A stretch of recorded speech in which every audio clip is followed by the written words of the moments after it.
ইফতার আবার তাড়াতাড়ি করা আরেকটা সুন্নাত।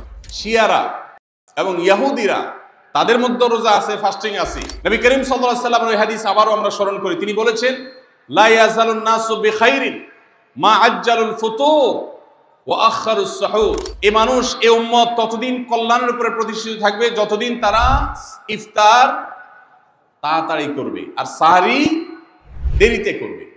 ইফতার তাড়াতাড়ি করা এর মানে হলো সূর্য ডুবছে আর দেরি করবেন না। শিয়ারা এবং ইহুদিরা তাদের মধ্যে রোজা আছে, ফাস্টিং আছে। তারা সেই রোজায় ইফতার করে হলো চতুর্দিক অন্ধকার হয়ে যাওয়ার পর, সূর্য ডুবার পর পর ইফতার করে না। তো এই জন্য নবী সাল্লাল্লাহু আলাইহি সাল্লামের আদর্শ হলো তার বিপরীত, অর্থাৎ সূর্য ডুবার পর পর ইফতার করে ফেলা, অতিরিক্ত বিলম্ব না করা। আল্লাহ আমাদেরকে আমলের তৌফিক দান করুন। ইফতারের দোয়া জানা আছে ভাই? কি দোয়া? আমরা একটা দোয়া কমন জানি বাংলাদেশে মানুষ, সেটা হলো আল্লাহুম্মা লাকা সুমতু আলা রিজকিকা আফতারতু। এটাও হাদিসে বর্ণিত হয়েছে, কিন্তু হাদিসের সনদ নিয়ে অনেকে কোনোটা নিয়ে আলাপ তুলেছেন, প্রশ্ন তুলেছেন। আল্লাহুম্মা লাকা সুমতু মানে হলো, হে আল্লাহ, আপনার উদ্দেশ্যে রোজা রেখেছি, ওয়া আলা রিজকিকা আফতারতু, এবং আপনার দেওয়া রিজিক দিয়ে ইফতার করেছি। আর ইফতারের আরেকটা দোয়া হলো যাহাবাজ জামা ওয়াবতাল্লাতিল উরুক ওয়া সাবাতাল আজরু ইনশাআল্লাহ। এটা একটা দোয়া। যদি এগুলো দোয়ামূলক নয়, আমরা দোয়া বলছি, এটা মূলত আল্লাহর কাছ থেকে একটা প্রত্যাশা। এর অর্থ হলো যাহাবাজ জামা, আমার পিপাসা দূর হয়ে গেছে, ওয়াবতাল্লাতিল উরুক, আমার শিরা উপশিরাগুলো সব সিক্ত হয়ে গেছে, ওয়া সাবাতাল আজরু ইনশাআল্লাহ, এবং আল্লাহ চাহেন তো এই রোজার বিনিময় আমার সাব্যস্ত হয়ে গেছে আল্লাহর কাছে, এটা স্থির হয়ে গেছে। এটা হলো ইফতারের দোয়া। ইফতারের দোয়াটা কি ইফতারের আগে করব না পরে করব?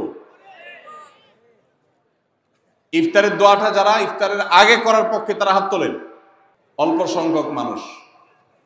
আর বাকিরা সবাই কি পরের পক্ষে না মাঝখানের পক্ষেও আছেন লোক? সব পরের। মাশাআল্লাহ, সব সূক্ষ্ম সূক্ষ্ম মাসআলা দেখি গাবতলী মানুষ জানে, মাশাআল্লাহ, অনেক অগ্রসর দেখা যায়। আল্লাহ আমাদের সবাইকে দ্বীনের জন্য কবুল এবং মঞ্জুর করুন, মাশাআল্লাহ। ভাইরা আমার, ইফতারের দোয়াটা ইফতারের পরে করতে হয়, যেটা বেশিরভাগ মানুষ জানে না। কিন্তু আমি অবাক হলাম যে এখানে বেশিরভাগ মানুষ আপনারা জানেন, মাশাআল্লাহ, নলেজেবল মানুষ, বোঝা গেছে। ইফতারের দোয়ার অর্থের দিকে তাকালেই তো বোঝা যায় এটা আগে না পরে। দোয়ার অর্থের মধ্যে তাকালে আমরা দেখতে পাচ্ছি যে আল্লাহ শিরা উপশিরা সিক্ত হয়ে গেছে, পিপাসা দূর হয়ে গেছে, এগুলো তো ইফতারের পরেই হয়। অবশ্য আমি অর্থ আগে বলে দিছি, সেটা দেখে হয়তো আপনারা অনেকে বুঝে ফেলছেন, মাশাআল্লাহ।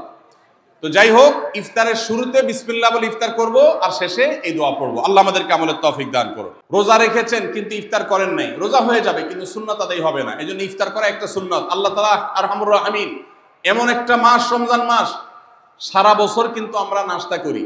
সারা বছর যেটা নাস্তা করি রমজানে সে নাস্তাই করি। পার্থক্য হলো সারা বছর নাস্তা করি সকালে, রমজান নাস্তা করি সন্ধ্যায়।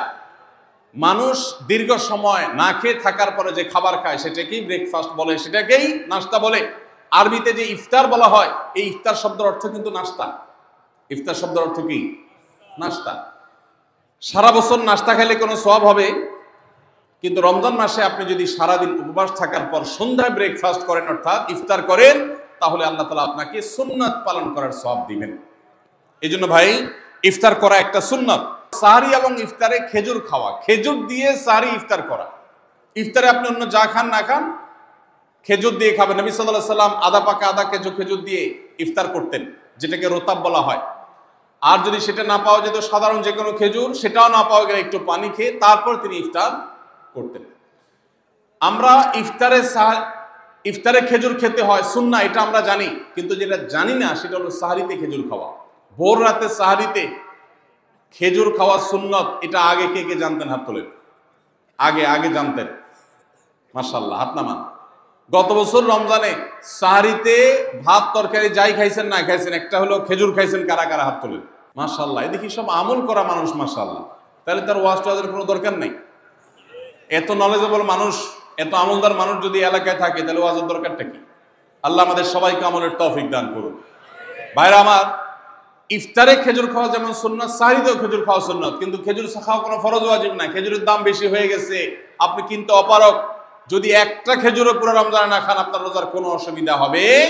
তবে নবী সাল্লাল্লাহু আলাইহি সাল্লাম যেহেতু ইফতার এবং সাহরিতে খেজুর খেতেন, আর খেজুরে প্রচুর পরিমাণ সুগার আছে, উপকারী, যেটা মানুষের স্বাস্থ্যের জন্য উপকারী, প্রচুর পরিমাণ এনার্জি আছে, খাদ্য শক্তি আছে, সারাদিন রোজা রেখে আমাদের যে সুগারের ঘাটতি হয় সেটা পূরণ করার জন্য সহায়ক হয়। এই জন্য সাহরি এবং ইফতারে খেজুর খাওয়া এমনিতেও উপকারী। আর নবী সাল্লাল্লাহু আলাইহি সাল্লামের সুন্নাত, তিনি বলেছেন নি'মা সাহুরুল মুমিনি আত-তামার, ইমানদারের সাহারির আইটেমের মধ্যে সবচেয়ে বেস্ট উত্তম হলো খেজুর। এই জন্য অন্য যাই খান না খান একটু হলো, এক পিস হলো খেজুর খাবেন, ইনশাআল্লাহ সুন্নাত আদায় করার নিয়তে খেলে এই খেজুর সুন্নাতটা আদায় হয়ে যাবে। আল্লাহ তাআলা তা চাহেন। তো রমজান মাসে রোজা রেখে আমরা বেশি বেশি দোয়া করব। চলতে ফিরতে উঠতে বসতে দোয়া করতে পারেন। আমাদের মায়েরা অনেকে শুনছেন আমাকে, রমজান মাসে আপনি গৃহস্থলী কাজ করছেন, রান্নাবাড়া করছেন, ঘর ঝাড়ু দিচ্ছেন, আর মনে মনে আল্লাহর সাথে কথা বলেন। দোয়া মানে আল্লাহর সাথে কথোপকথন। আল্লাহ আপনি আমাকে মাফ করে দেন, আমার বাবাকে মাকে মাফ করে দেন, সন্তানগুলোকে হেদায়েত দান করেন, চোখের পানি ফেলেন। নিয়মতান্ত্রিক দোয়া, বসে বসে হাত তুলে দোয়া করবেন কেবলামুখী হয়ে। আবার চলতে ফিরতে উঠতে বসতে, এমনকি ওযু নাই সে অবস্থায় দোয়া করবেন। নবী সাল্লাল্লাহু আলাইহি সাল্লাম বলেছেন 3 ব্যক্তির দোয়া ফিরিয়ে দেওয়া হয় না। কয় ব্যক্তির দোয়া? লা তুরাদ্দু দাওয়াতুহুম, 3 শ্রেণী মানুষের দোয়া ফিরিয়ে দেওয়া হয় না। এর ভিতরে এক শ্রেণী হলেন মাজলুম, কারোর জুলুমের শিকার হয়েছে এই ব্যক্তি। জালেমের বিরুদ্ধে যে তার মনের আকুতি থাকে, বদদোয়া থাকে, আল্লাহ সুবহানাহু ওয়া তাআলা এটা ফিরিয়ে দেন না। এই জন্য পৃথিবীর ইতিহাসের কোন জালিম আপনি দেখাতে পারবেন না যেই জালিমকে আল্লাহ ছেড়ে দিয়েছেন, আল্লাহ ছাড় দিয়েছেন কিন্তু চূড়ান্ত ভাবে ছেড়ে দিয়েছেন, এমন কোন জালিম আপনি দেখাতে পারবেন না। এই জন্য ভাই কখনো কোন অবস্থাতে কারো প্রতি আমরা জুলুম করব না। আল্লাহ আমাদেরকে সেটা মানার তৌফিক দান করুন। তাহলে 3 ব্যক্তির দোয়া কবুল হয়, ফেরত দেওয়া হয় না। তার ভিতরে একজন হলো মাজলুম, যার প্রতি আপনি জুলুম করেছেন, সে আপনার বিরুদ্ধে যে বদদোয়া করে, এটা লাগবেই লাগবে, আজ হোক আর 2 দিন পরে হোক। নাম্বার 2, মুসাফির, যে ব্যক্তি সফরে আছে, সফররত অবস্থায় সে যদি দোয়া করে, সে দোয়া আল্লাহ তাআলা কবুল করেন। 3 নম্বর হলো রোজাদার ব্যক্তি, as-সাইম হাত্তা ইফতির, রোজাদার ব্যক্তি সারাদিন ভর রোজা করলে, ইফতার রাগ পর্যন্ত সারাদিন দোয়া করলে ইফতার রাগ পর্যন্ত তার দোয়া কবুল হয়। এই জন্য রোজা রেখে আমরা বেশি বেশি আল্লাহর কাছে দোয়া করবো ইনশাআল্লাহ। চলতে ফিরতে উঠতে বসতে মনে মনে আল্লাহর সাথে কথা বললেন, চাওয়া তাওয়াকে পেশ করলেন, বাস এইটাই হলো দোয়া।